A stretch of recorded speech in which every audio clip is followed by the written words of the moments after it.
Bio. Hello, everyone. Welcome to the diacritical look at the Alef-Beys Revolution. I'm so excited to introduce Sasha Berenstein. Sasha Berenstein, she, they, teaches Yiddish at the Yiddish Book Center and Boston Worker Circle and is the founder of Seattle's Queer Yiddish program. She is the author of a list of Yiddish transgender/non-binary terms, which later became the vocabulary basis of Unser Mishpucha, a queer Yiddish curriculum supplement. We will link all these exciting things in the chat. Thank you so much, everyone, for coming, and I'll turn it over to Sasha. Thank you so much, Sarah, for introducing me. Thank you so much, everyone, for being here. I'm really, really excited. This is my first Farbindungen. I guess I'll just get right into it. Yeah, so I teach at the Yiddish Book Center, Boston Worker Circle. Shout out to the Worker Circle, which was discussed yesterday. And the Queer Yiddish program at Kadima, at the Kadima Reconstructionist community on unceded Duwamish territory in so-called Seattle. I've been teaching for 7 years. At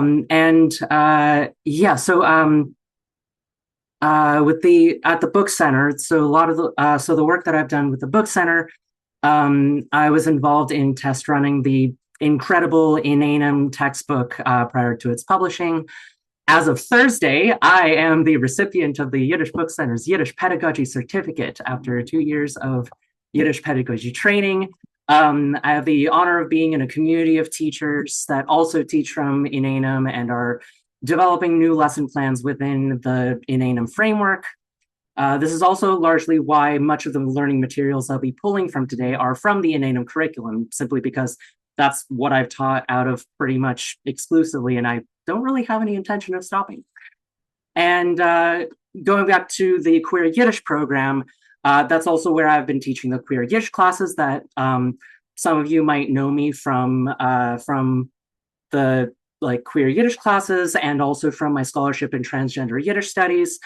Some unfortunate news, I won't be talking about any of that today. What I will be talking about is the Ashkenazi Alef-Beys class that I've been developing and teaching out of Kadima for the past 2.5 years, that I've been with methods that I've also been incorporating into my Yiddish classes as well across all levels. And in this class, I've been teaching students how to read not just Yiddish, but putting a focus on reading Hebrew with Ashkenazi pronunciation. And I started this class primarily in response to my Yiddish students' consistent stated needs of just focusing on learning the Alef-Beys for several sessions before diving right into the untransliterated Yiddish. And I took a specifically Ashkenazi Hebrew bent in response to a lot of the confusion and frustration that I would hear from my students around reading loshn koydesh words, loshn koydesh, the Semitic component of Yiddish, the words from Hebrew and Aramaic, which are all throughout the language.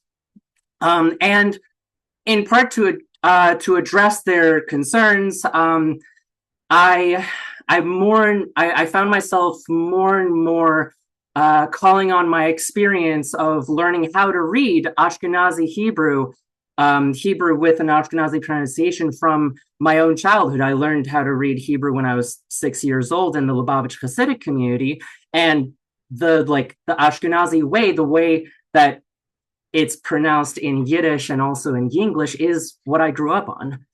And also on a separate note, the Ashkenazi Alef-Beys class, part of it was also in response to a diasporist ideological need that I was seeing from some of my students and also from friends and community members to learn how liturgical Hebrew was used by our ancestors in the diaspora in contrast with the modern Hebrew pronunciation that has become the mainstream in a lot of Jewish spaces.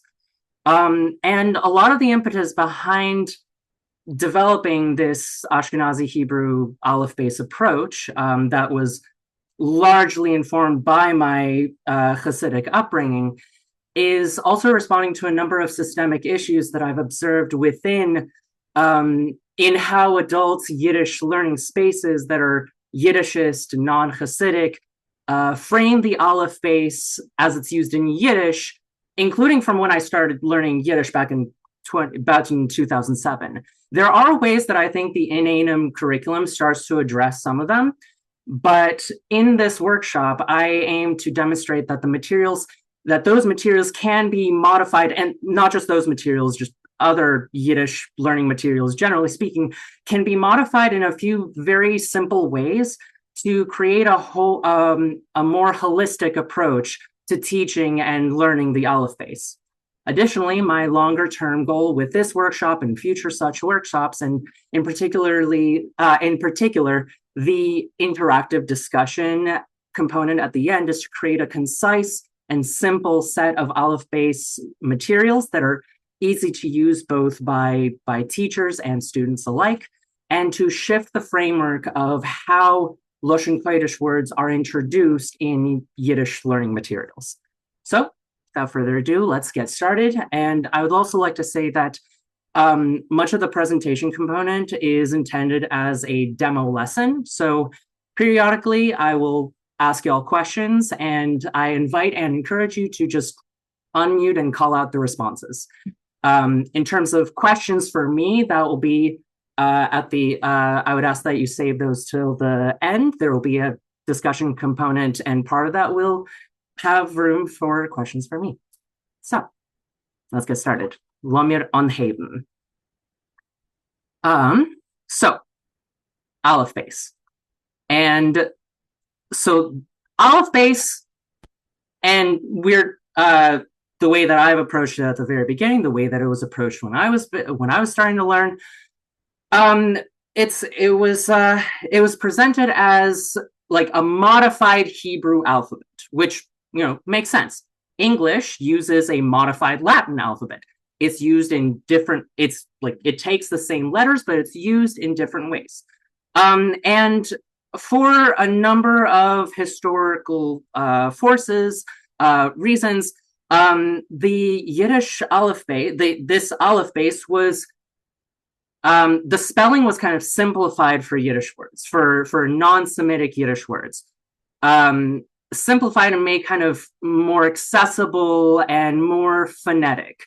It's actually used as linguistically an alphabet, where the consonants and vowels are all written out, as opposed to the abjad that the Hebrew Alef-Beys is, where only the consonants are written out and the vowels are written in as diacritic markers. That's where the diacritical component comes from. I can't take credit for that pun. That was my partner. But anyway, so and so in Yiddish, we have these vowel letters in addition to the traditional consonants. So something that I really, really like that the in-Einem curriculum did is that they color-coded the Alef-Beys chart, and you see that there are letters that are labeled as vowel letters. There are those that are labeled as Hebrew only, meaning that you will only see them in words that are from loshn koydesh, from Hebrew and Aramaic. And let's look at how students are taught the vowel letters, because they're really, really important. And so we have A, which is pasach aleph, A, and kometz aleph makes O. What is a pasach and what is a kometz? Don't worry about it, but just remember that pasach aleph is A, kometz aleph is O. And then we have the aleph without the thing, and it's called shtumer aleph because shtum means silent. Okay, cool. And then we have vav, which makes an u sound. Why is it an u sound when it starts with a v? Well, it does make a v sound if you double the vav. But if you don't double it, then it's an u. Where does the u come from? Don't worry about it. Well, except then we have a malupin vav. If we have a bunch of vav in a row, the ones that are labeled with a malupin is, we know that is a vowel vav. What is a malupin? Don't worry about it. And then we have a yud. A yud makes sense. A yud makes a y sound. Thank you. But it also sometimes makes an E sound. Also, okay, I guess that makes sense because the letter Y also functions this way. It's most often it's often a Y sound, but it's sometimes an E sound. And then, again, if you have a bunch of yuds in a row and you want to make sure, you want to specify that this is indeed the vowel E, you mark it with a chirik. What is a chirik? Don't worry about it. Except when you put two yuds in a row, y plus y makes A, I guess. And then U plus E. So if you put a vav and a yud together, U plus E makes oi. Okay. And then we have ayin, which ayin makes, starts with an a sound, but it makes an s sound. Okay. But you know what? It's consistent. At least it's consistent. It's not a lot to take in. It's, and, for the most part, unless it's a word from loshn koydesh, it's going to be, pretty like, if it has a pasach, it's going to be a. If it has like this vov yud, it's going to be oi. Okay, cool. And then what is one of the first things that our students see? What is the first thing that we see when we start taking Yiddish? Shalom Aleichem. And you know what? Okay, so this is not that phonetic, like, standardized phonetic spelling system that we just saw. And so we're like, okay, you know what? Don't worry about it. Don't worry about it. We're going to give you the pronunciation for these words. And then eventually you'll kind of notice patterns. And so we say, okay, so this is Shalom Aleichem. And then, okay, but so there's the Vav. And we saw that the Vav is U, but now it's an Eh. Okay, and the Yud is an E or a Y, but now it's an A, even though there's only one Yud. Okay. And the ayin, which was Eh, now actually is an A. Okay. And so something that the Enanum textbook does that I think is like a cool thing to address we don't want to have Latin character associations with these Jewish words. So they're like, okay, here's a phoneticized transliteration with the Alef-Beys that's just happens to be how it was used in the Soviet Union. That's a whole other conversation topic. But so there's this approach of, when you see these words, we'll give you the pronunciation for each one of them.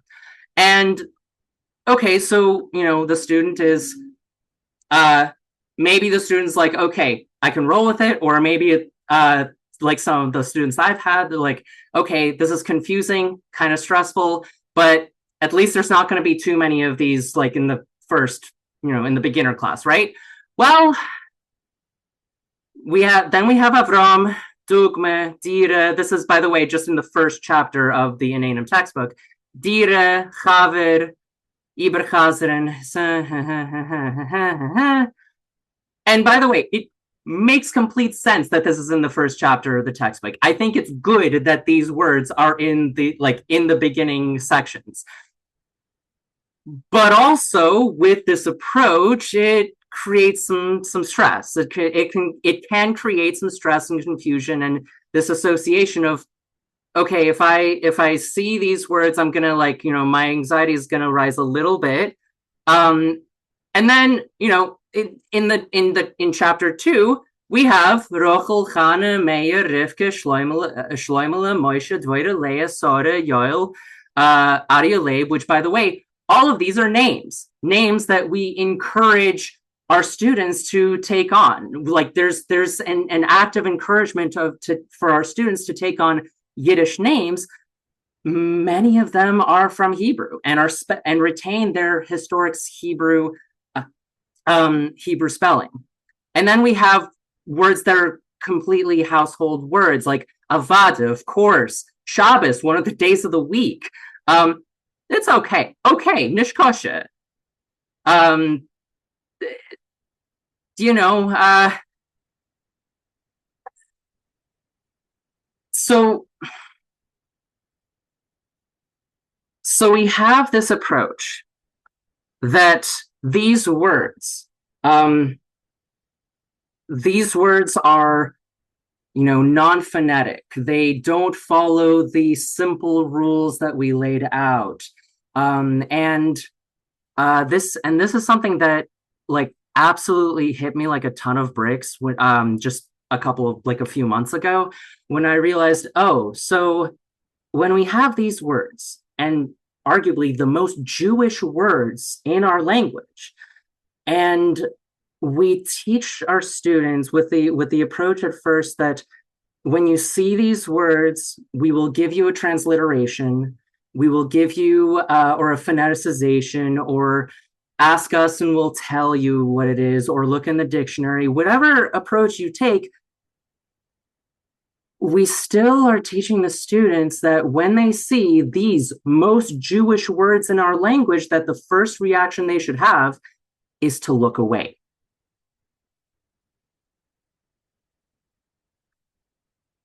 And then there's the underlying idea that these are non-phonetic, that they are somehow difficult. And if that's the case, then why is it that I was able to learn this when I was 6?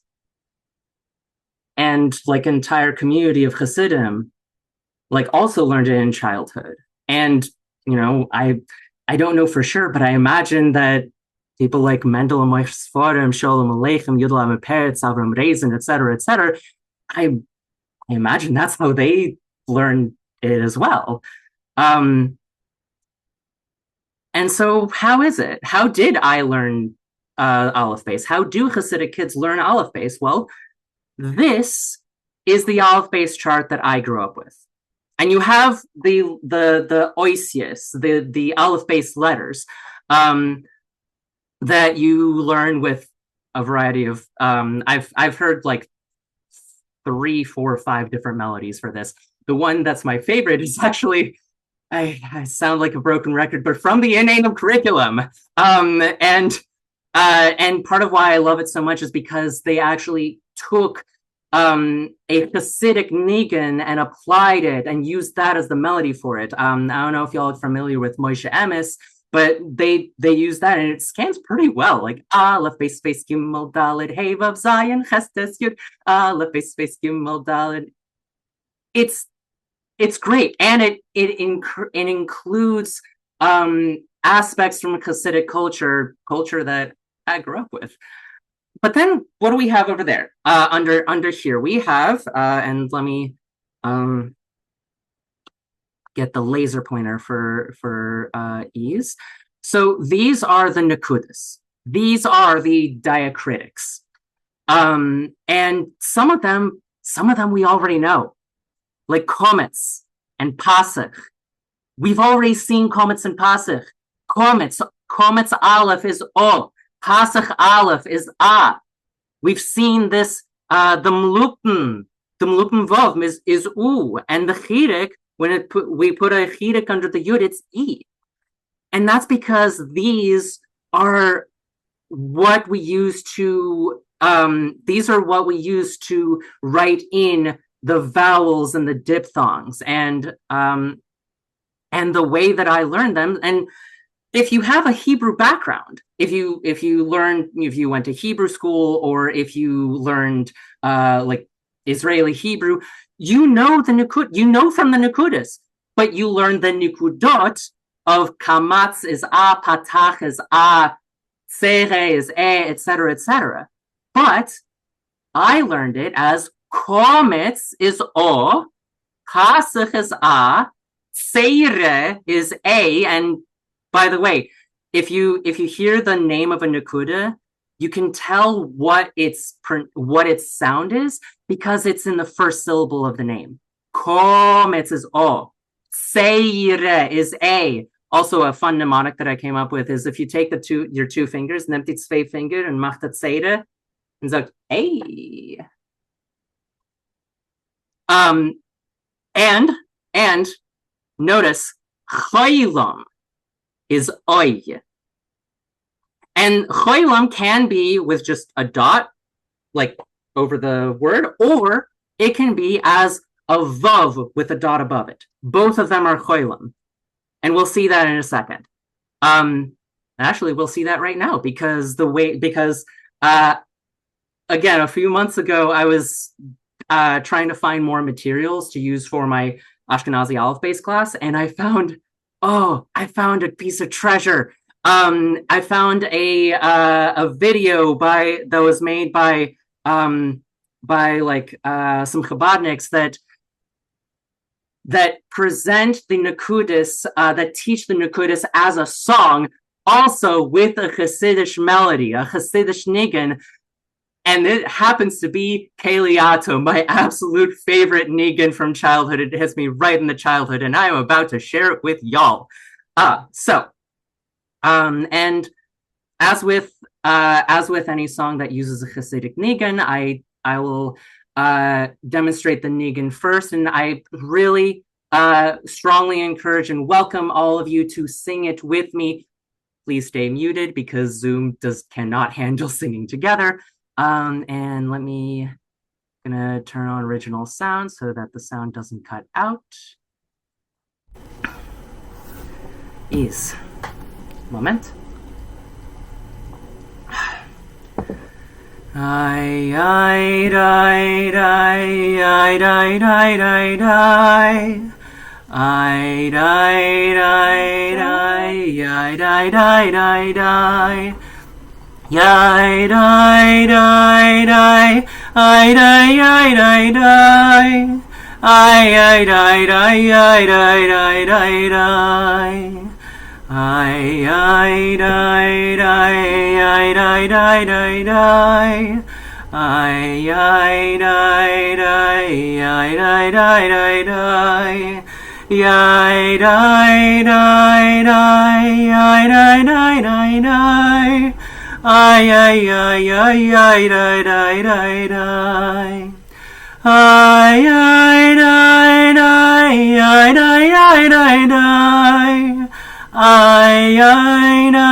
Kometz Aleph O, Pasach Aleph A, Tzedek Aleph A, Segel Aleph E, Choylom Aleph Oy Oy Oy, Choylom Aleph Oy, Chirek Aleph I, Chirek Aleph I, Shuruk Aleph U, Melupum Aleph U. These are the nekudes that we say with the icy eyes. Kometz Aleph O, Pasach Aleph A, Tzedek Aleph A, Segel Aleph E, Choylom Aleph Oy Oy Oy, Chirek Aleph I, Shuruk Aleph U, Mlupum Aleph U. Kometz Aleph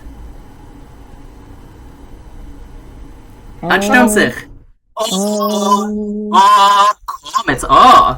Pasach Aleph. Seire Aleph. Hey. Segel Aleph. Choylom Aleph. Oi, oi, oi. Choylom Aleph. Oi. Chirek Aleph. E. Chirek Aleph. E. And notice, with or without the yud, it's still Chirek Aleph. Shuruk Aleph. Ooh. Mlupum Aleph. Ooh. Ot seinen die nekudes, was mir sagen mit die Oisiais. Okay, so y'all got this. Y'all already got this. And okay, so we have the oisius, we have the nekudes. How do we combine them? How do we actually teach them together to the kids in Cheder? Well, let's ask Mr. Berenstein on Hester Street. If you haven't seen Hester Street, I highly recommend it. It's a fantastic movie. Jetzt het Jassel, zoek me nog. Comets, Alef O. Comets, Alef O. Comets, Beis Bo. Comets, Beis Bo. Comets, Gimel Do. Comets, Lamed Do. Comets, He Ho. Comets, Vav Bo. Comets, Vav Bo. Comets, Zayin Zo. Comets, Zayin Zo. Comets, Ches Cho. Comets, Ches Cho. Comets, Ches Cho. Comets, Ches Cho. Cho. Cho. Cho. Cho. Oh, Amalig hat es dir abgeworfen. Sollst auch lernen gut. Comets, Testo. Comets, Testo. It was taught, and it still is taught, as a syllabary. Not individually, here's the oisis, here's the nekudes, now combine them separately, as a syllabary that you put together, and you do komets aleph o, komets beis bo, and this is the text that I learned from. It's called the Sefer Alef-Beys. And you have just pages where they lay out the Alef-Beys first with komets, and you just go komets aleph o, komets beis bo, komets beis vo, komets gimel go, and also if you're thinking, okay, but why is it komets beis bo and not beis komets o? Because it's not you're not thinking linearly. It's not that it's like base. It's not that it's komets all followed by a base. Is that komets is the adjective that describes the base. It's a base of the komets variety. It really is. You think of the komets base as a single unit. Also, by the way, those of you who know Offen Pripachik, the classic Yiddish folk song, Offen Pripachik. Offen Pripachik, brennt a Feuerl in den Stub is heiß, und der Rebbe lernt kleine Kinder lacht dem Alef-Beys. In the fireplace, there's fire, and it's warm in the house, and the Rebbe, the teacher, is teaching the little children the Alef-Beys and the refrain. Lernt zetje Kinderlach, gedenk shetayere, wus ihr lernt do. See here, kids, remember what you're learning here. Zokje noch amol and take noch amol, komets aleph o. Komets aleph o. Say it again and again, kids. Komets aleph o. And I've talked to so many people who, know the words to Offen Pripachik by heart, backwards and forwards, but hardly anyone knows where kometz aleph ho comes from. It comes from cheder. It comes from the syllabary, because this syllabary starts with kometz aleph. And then you go through kometz, and then you add pasach. Pasach aleph a, pasach beis ba, pasach beis va, pasach gimel ga. And you keep adding and you keep adding, and you jumble it together, so you're not relying on the order of the letters. So you have chirek gimel gi, seira mem me, pasach aleph a, choilem sof soy. What is this? Pasach vav va.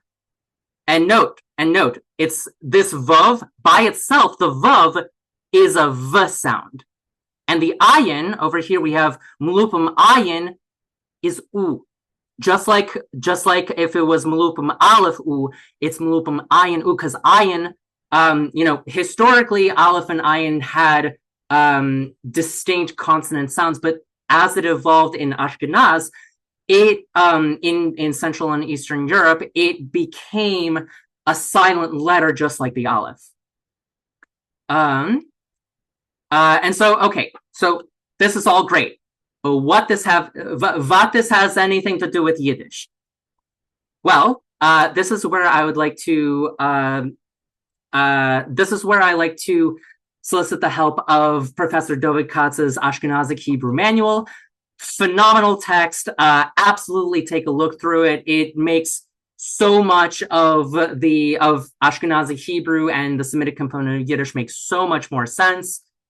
And the specific thing that I like to mention here is David Katz highlights what he calls three types of Ashkenazi Hebrew, as I like to call three registers. Just like how in English you have different registers of formality. Like I wouldn't go to like make a speech at the UN or something and start by saying "Sup, y'all." I don't know. Maybe I should, but it would be weird, right? It's like there would be some kind of there's this register of English and there's this register of English, and Hebrew has the same thing. Ashkenazi Hebrew has the same thing. You have what at the most formal level. Oh, did I freeze? No, we see you. Okay, cool. So at the most formal level, you have what David Katz calls Ashki 1 or Nusach Aleph. And this is like when you're laning from the Torah. And by the way, if whoever, if y'all have laned from the Torah, or you've read, if you've read like a printed book copy of the Tanakh, you'll notice that in addition to the nekudes, you have these additional markers that are called trop markers. Why are they called trop? Because of Yiddish, trop means emphasis. It also tells you how to chant the melody of each word. Like for instance, this is the first verse of the Torah, the Bereshis bara Elokim es hashamayim ve'es haaretz, the first verse of the book of Genesis. And the way that I would lane this is Bereshis bara Elokim es hashamayim ve'es haaretz. And yeah, there's that melody, but also if I don't use the melody, the trop markers tell me which syllable gets the emphasis. So Bereshis bara Elokim es hashamayim ve'es haaretz. And so what if we took this, if we took this and applied it to our Shalom Aleichem from earlier? We have kometz shin, and kometz shin makes what? Shah. Shah. Kometz shin shah.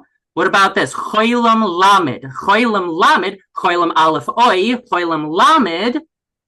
Loi. Loi. So we have shah, loi, schloss mem, shah, loim. And the trop is on loi. So we have shaloim.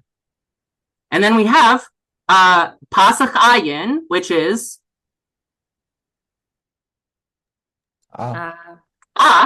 yeah. Seire lamed, Seder Aleph eight, Seder Lamed, Lay. lay. Yud, in Ashkenazi Hebrew, it's kind of redundant here, but it's because a still ends in a y. But then segol chof, segol aleph segol chof, peh.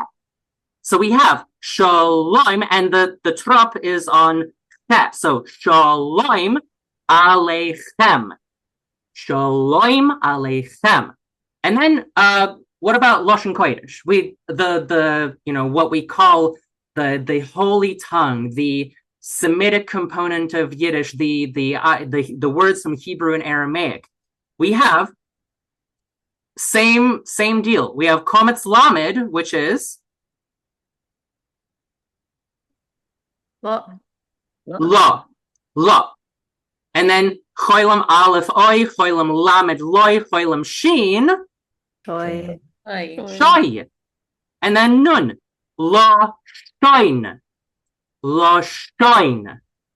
And then choilam kuf, Koi. koy. Segol dalid, de. And then shin. Yeah. So koydesh. And the trop here is on koy. So it's not koydesh, it's koydesh. Loshn koydesh. Shalom aleichem. Okay, so that's Ashki 1. That's Nusach Aleph. What if we go down one level of formality, when we're laning in shul, or when we're davening in shul, when we're praying, or when we're when the children in cheder learn Torah, when for Bible study, you use Nusach Beis. And how is Nusach Beis different from Nusach Aleph? Literally, it's just where the trop is. And so the Ashkenazi Hebrew manual goes more into a little bit more detail of like there was like at one point there was a like accent shift that happened in Ashkenaz. I'm not an expert in that, but what ended up happening is the trop moved to the second to last syllable. And so instead of shalom, the trop, which is indicated with a mesig here, the mesig is not on loy, it's on sho. So instead of shalom, we get what? Shalom. Shalom. And instead of aleichem, we get Lechem. aleichem. Shalom aleichem. Shalom aleichem, malachei hashalom. But also, shalom aleichem sounds a little familiar now, huh? And instead of loshn koydesh, we get what? Loshn. Loshn koydesh. Shalom aleichem, loshn koydesh. So this is so then to get from there to Nusach Gimel. And Nusach Gimel is for when you're learning Talmud or Kabbalah, or critically the Semitic component of Yiddish. And this is where we get to Yiddish, and also Yinglish and Yeshivish. But this is how you get from Loshn Kodesh to Yiddish. And the way I like to describe this is so Hebrew and Aramaic, because of a bunch of like social historic context, it became the religious, the like liturgical vocabulary in Yiddish is from Loshn Kodesh, but also the academic and scholarly and judicial and words came also from Loshn Kodesh. And the equivalent in a lot of ways to English, in English we have Latin and Greek that are the words that were pulled from for the academic, for the scholarly words in English. And what's that more like if we were to say and so on and so forth in English, but in more academic, like Latin-y way, what would that be? Ergo. Kemat. Starts with an E. Etc. Etc. Yes. Et cetera. Nusach Aleph, et cetera. Nusach Beis, etc. But I don't know about y'all, I don't, in my day-to-day English, like when I'm talking to my friends, I don't say etc. I say cetera. Or there's a lot of people say etc. And the vowels, they're all reduced. It's not etc. It's like sometimes some of them are not pronounced at all for me, like cetera, like ra, ta, ra instead of te, ra. But there's one syllable that stays the same. The vowel is not reduced at all. Cetera, etc., cetera.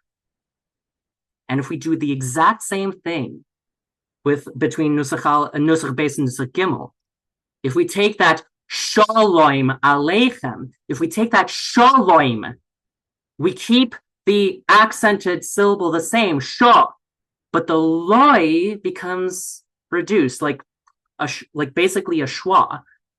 What do we get? Instead of shalom, it's Shalom. shalom. Shalom. It's not shalem. It's shalom. Shalom. And if we do the same thing with aleichem, we get aleichem. Shalom aleichem. And with loshn koydesh, what do we get with loshn if we relax loshn? Loshn. Loshn. The oi practically falls out. With the nasals, with the m and the n, it's almost not almost, it really is syllabic, right? So yeah, absolutely. The nasal itself, so it's shalom, loshn. Yeah. Absolutely. And yeah, so now we know that, okay, this is why we don't even really pronounce the vav when we're saying loshn koydesh, but now we know why the vav is there. And generally speaking, so like in terms of the benefits to using this kind of method, it demystifies loshn koydesh spelling and pronunciation for complete beginners, and particularly, I don't know about the Yiddish teachers here, but for me, the students that consistently have the most difficulty with pronouncing loshn koydesh words, modern Hebrew speakers, hands down. And oftentimes there's like there's a temptation to just insert oi kind of everywhere. But here we don't have to guess. We know exactly where the aw is and where the oi is, because the kometz is the one that gets the aw and the choylem is the one that gets the oi. It reconnects our learning environments to the rich scholarly tradition of der Alte Heim, of old country Yiddishland, and which continues to thrive in the frum world. It teaches authentic Yiddish pronunciation. It's not sholem aleichem. It's sholem aleichem. It's not Shabbos. It's Shabbos. Shabbos. It kind of approximates to a short s sound, but really this is like it teaches the Yiddish accent as well. Like I had my latest Ashkenazi Alef-Beys class, like after we covered how to read Ashkenazi Hebrew, and I showed them the Yiddish words and the loshn koydesh words in Yiddish. It's like they were reading it like Hasidim. It was magical. And it fosters a more comprehensive and intuitive understanding of how modern Yiddish orthography works. And also, it makes non-Yivo Yiddish literature much more accessible, including literature from before 1925.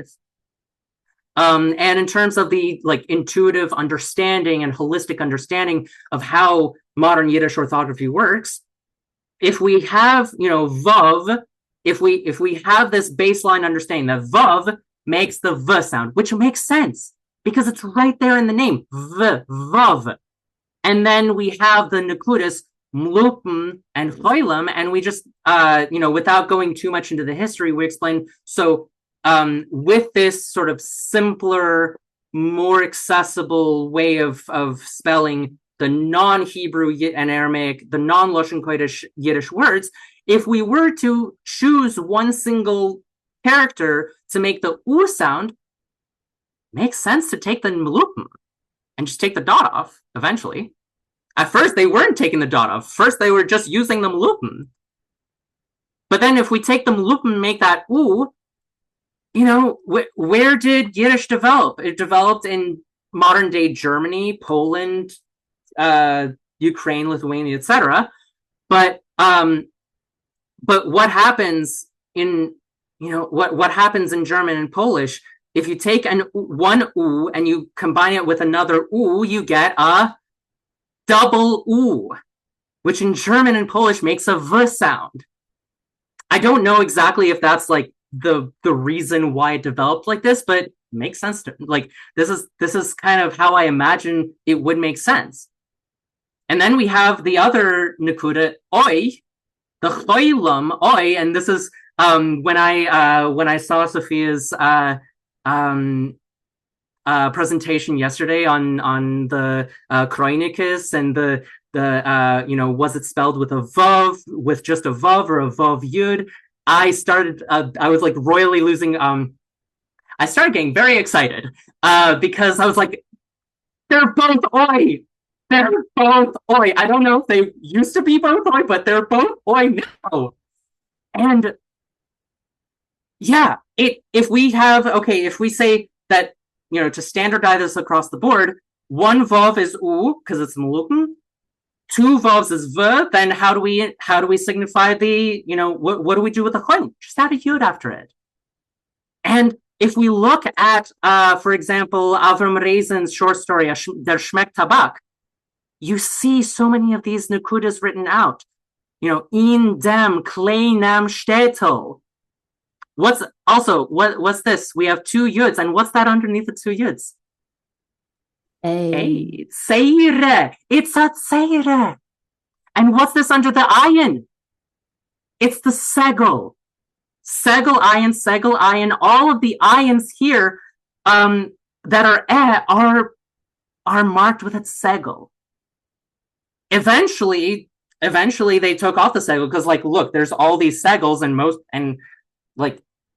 it was used so much that I imagine what happened is they were okay, can we just agree that, can we just take the segel off?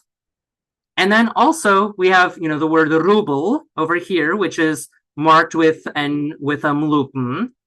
And over here, you can't, I'm not sure if you can tell, but this word groise, we have the segel ayin, but the vav, you can kind of see it has that cholim. And in other places in this same book, you see the vav have a cholim. And so, in terms of how we bring this into the adult beginner learning environment, at one point on a whim, I ended up spending more hours than I care to admit on MS Paint with the inanum Alef-Beys materials. And I basically rearranged it to be the way that I learned it, that Alef-Beys chart with the oasis and the nekudes. And we have this silent aleph marked silent, and the ayin also marked silent. The vav is a v, it's a consonant vav. And the Hebrew only letters, absolutely, Baruch Hashem, let's mark them Hebrew only. I think that was a fantastic idea. And the nekudes underneath it, we can also mark tseira, segel, shva, which is silent, just like the ayin and aleph, and the choylem and the shuruk. Let's mark those as Hebrew only, because kometz, pasich, hirik, mlupin, we already know these. We already see them everywhere in like the non-loshn koydesh Yiddish. And I don't know about y'all, but like suddenly think, if we already say, okay, there's 6 letters that are Hebrew only, we say that there's 6 nekudes that are also Hebrew only, I think like that seems like it makes sense to me. And if we keep this same order of the sounds, o, a, e, oi, I, u, and then right underneath them, we have the Yiddish specific letters of o, a, e, I, oi, I, u. And for Tseira, because we see, here's the kometz aleph. What's the kometz? Well, it's right there. It's right above it. It's one of the nekudes. And what about the tzvei yud? And why is it a? Well, because it's got a tseira. In the parentheses, it's got that tseira. And the ayin is pronounced because there's that segel. And there's that choylem. And if we were to kind of put these side by side,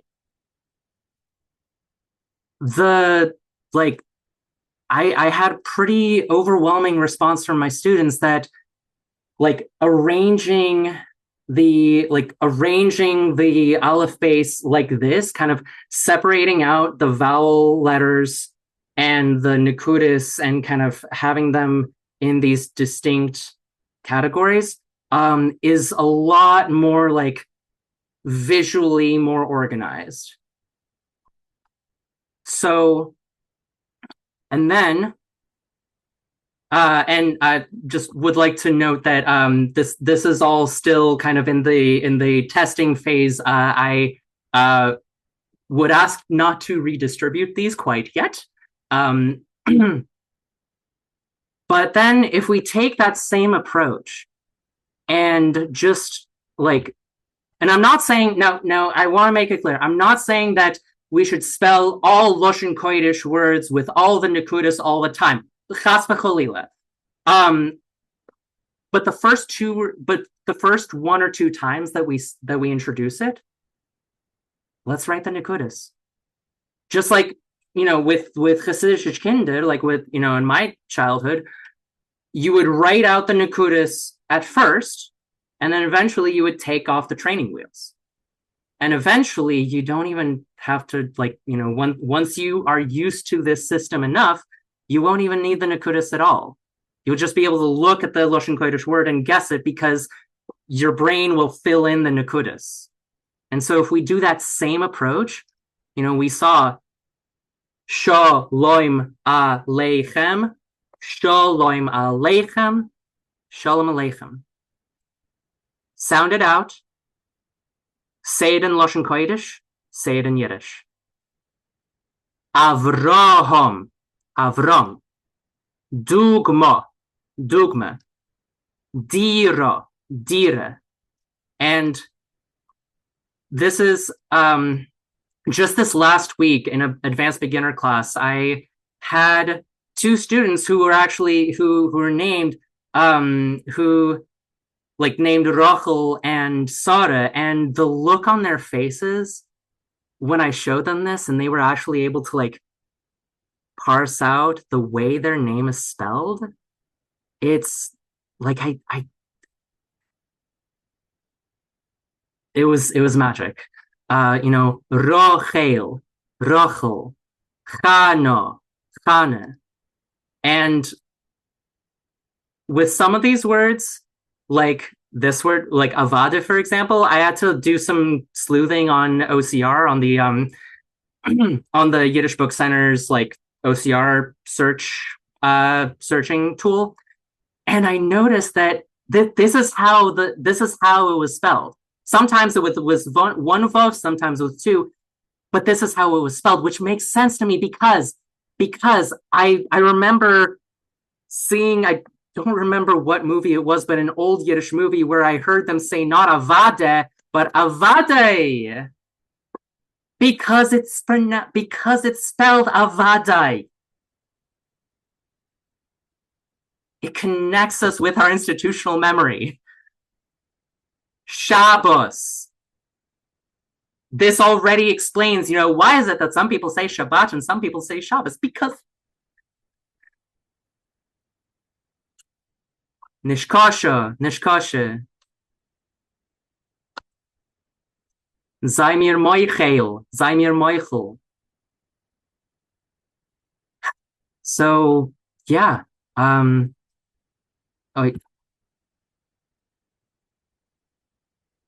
Chavedim, collegas, Yiddish teachers of all lands, Vereinigteich, so leben die Alef-Beys Revolution.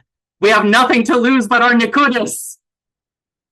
Also, another level to this is that the word revolution, one of the definitions of revolution is full circle. So really, this approach, as you see, is what is old is new again.